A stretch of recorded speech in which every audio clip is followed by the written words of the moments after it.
Bonjour, c'est Virginie. La leçon d'aujourd'hui a pour titre « J'écoute ».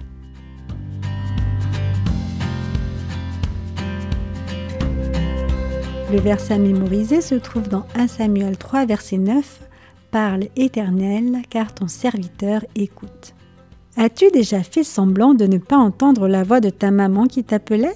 Eh bien, le contraire arrive dans notre histoire d'aujourd'hui. Samuel entendit la voix d'une personne qui l'appelait et il essaya de lui répondre.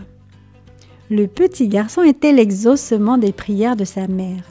Anne avait prié pour un fils et promis à Dieu qu'elle lui consacrerait son enfant.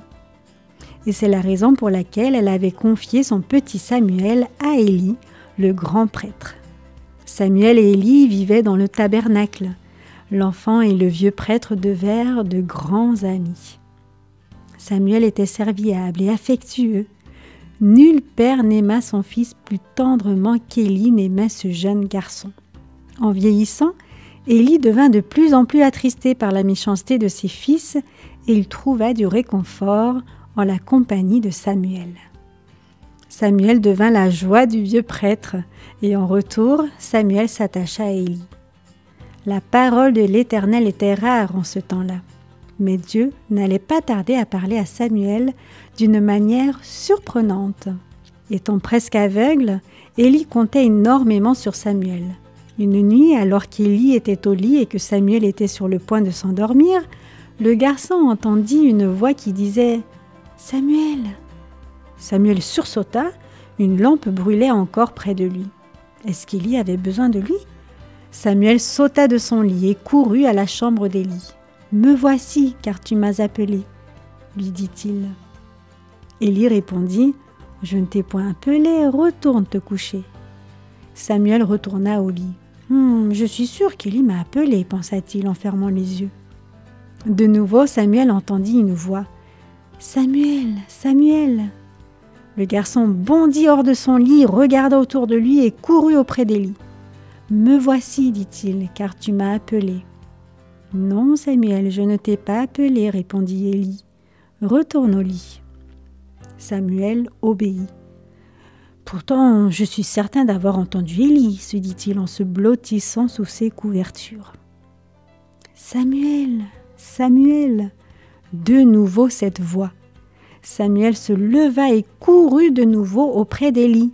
« Me voici, dit-il doucement, car tu m'as appelé. »« Non, répondit Élie, je ne t'ai pas appelé. » Puis Élie comprit que le Seigneur devait être celui qui parlait à Samuel.